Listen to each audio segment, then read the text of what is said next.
So what I'm doing here is etching, so that's literally making marks on plates. It can be scratches or drawings, or it can be marks that are then put into the copper sulfate mix and they're etched. So making images on the plate, then the plate when etched is inked and then it's put through this press with enormous pressure.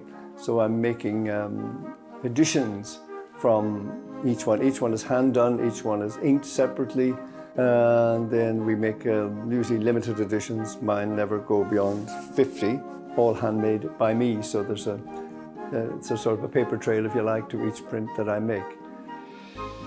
This is the color plate, as you can see, so I'm just going to ink this up with this ochre. It's a mix of reds and yellows and some transparent base in it to make it a little bit more malleable, if you like. So what you do is you want to ink the whole plate, sort of gently take off the excess without pressing too hard. This is a piece of squeegee, this little implement in my hand, and I wipe gently over the top. Again, you can try and imagine the plate as having feelings, that you're not going to just dig into it. And I'm doing this on this plate, hot plate as it's called. There's a certain amount of heat in the plate. Keeps the ink kind of easier to move the ink around. This is called taffeta. There's maybe several of them. It's like it's another cloth. You keep it very smooth and even. Now I'm going to ink up the mountain with a kind of a light greeny blue. And once again, I'll put some on and then I'll take it off again too. Otherwise, you won't cover all the areas, so you'll have a hit and miss, which could be very unsatisfactory.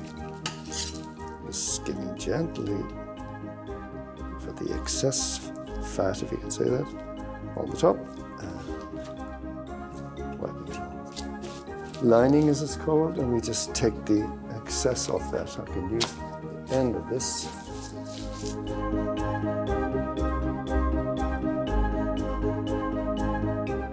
Then I place this gently on the press. This is the second plate I'm working on now.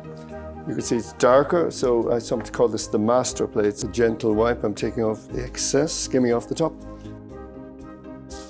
Taking off the upper layer, if you like, excess, but you can still see a tone on the plate. You still see the ink just sitting in there like a patina or a weathered color like you'd see on copper.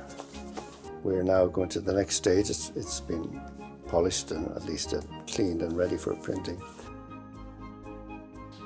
This is the first plate, and I'll just place it down there. I have just little dots here which tell me where I'm going. Not just toss them over because it might move. What you don't want is the paper to move from its position there, and then you can come up with 3 blankets.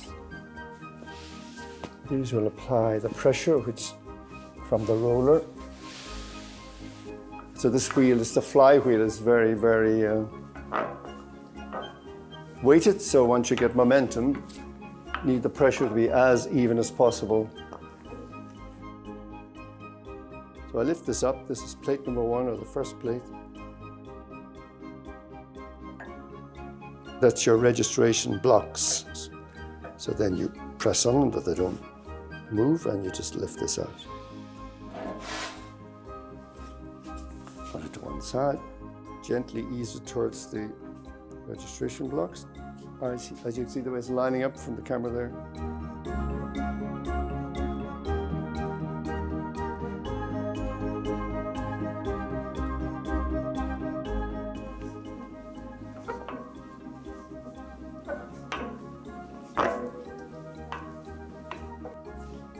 Magic moment, we hope.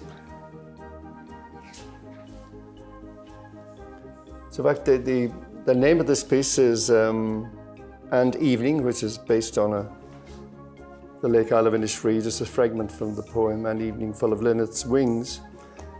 So this is, of course, Ben Bulben, or my take on Ben Bulben, and the lakes around that part of Sligo. So where the birds are likely to come to roost.